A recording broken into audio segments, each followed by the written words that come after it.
Hi everyone, welcome back to my channel. This is Josie's Point of View, where we focus on human interest stories from the Carolinas and beyond. Today it's Monday and it's March the 28th, 2022. Thank you so much for tuning in. If you're new to my channel, I'd like to extend to you a warm welcome. Thank you so much for stopping by. I hope you find the information here to be informative. And if you're a returning viewer, by all means, thank you for coming back.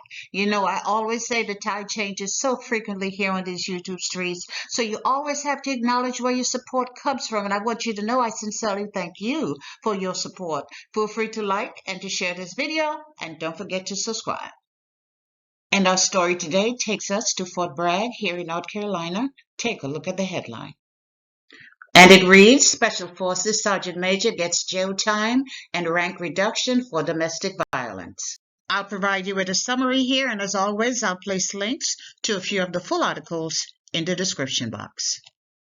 You know, sometimes a story hits so close to home that it creates a lot of stress for the presenter, and you may not know how to begin. And for me, it's a double-edged sword because it creates pain also when someone you know and someone you admired is being presented in a very unflattering light. And on the other hand, you keep asking yourself, what took the leadership team so long to take action? And the best way to sum up our discussion for this video is by saying it's a fall from grace, and it's probably one that many saw coming, but it failed to take action in a timely manner. And it highlights that domestic violence continues to be a problem within the military and even among the military leadership. And you know, even when the military acted, their response was still less than acceptable, that it was not any kind of victory for victims of assault. But nonetheless, military leaders should be held accountable for their actions and inappropriate behaviors, just like the rest of us. And they definitely should not be shielded from prosecution or given lighter sentences simply because of their favored status. Today we're talking about former Army Special Operations Sergeant Major Travis Alfred, a 46-year-old member of the senior enlisted team. He was assigned to the Fort Bragg 1st Special Forces Command, and he was a former member of the Special Operations Parachute Team. Over the years, I have seen where he has been the focus of many, many articles, always positive, and he was well known and he was greatly admired. But earlier this month, he faced a general court martial on Fort Bragg and was sentenced to 1 year in jail and a reduction in rank for a series of domestic violence incidents against his spouse.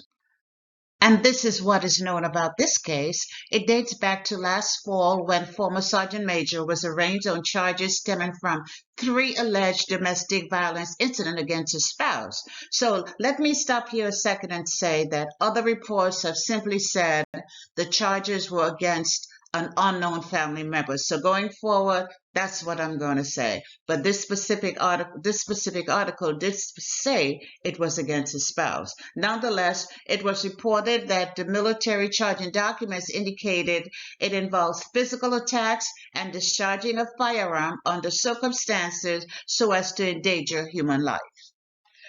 And as I already mentioned, there were more than one reported incidents of assault, and they all took place in an off-post address in Cameron, North Carolina, which is about 18 miles from the post in Fort Bragg. Now, Fort Bragg does have military housing in Cameron, but the article specifically states that this incident took place in an address that was off-post. However, Fort Bragg elected to prosecute a case, and in one situation, it was alleged that Alfred struck the family member on the shoulder with a broom, and the report of the incident took place in September of 2019.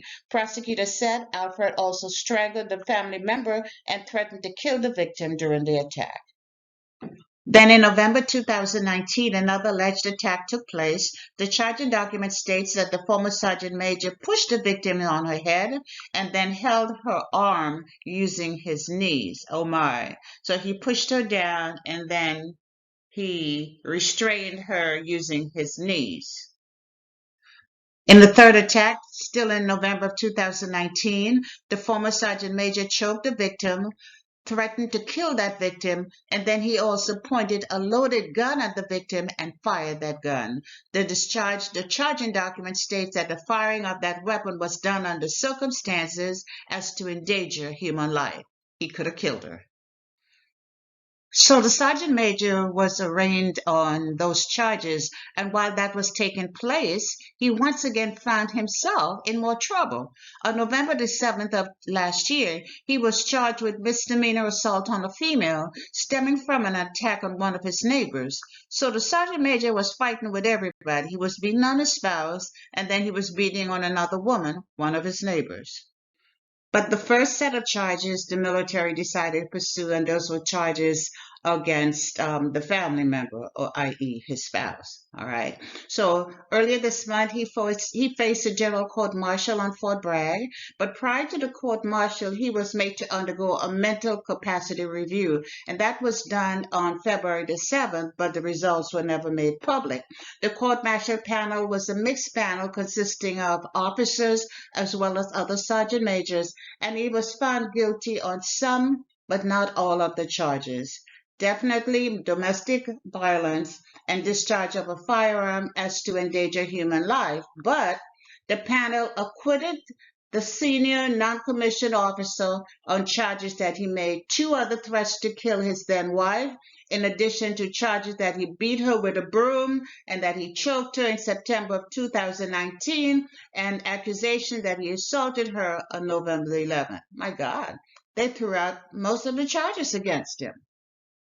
And for that conviction, he was sentenced to 1 year of confinement and a reduction in grade to sergeant first class. So it seems he was reduced by 2 pay grades, because sergeant first class, then master sergeant, and then sergeant major, so 2 grades.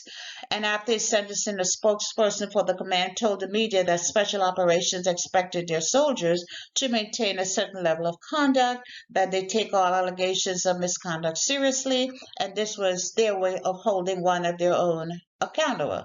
Some may agree, some may disagree, but nonetheless, that's what they said. And keep in mind, the former sergeant major is still facing that assault charge in the civilian court for the alleged assault on his neighbor, and that's coming up on April the 1st. This is somewhat interesting, but as I was researching information for this case, I came across a page from a social media group, and they're called U.S. Army Wall of Shame. And this is a posting that caught my attention. It addresses the former Sergeant Major's conviction.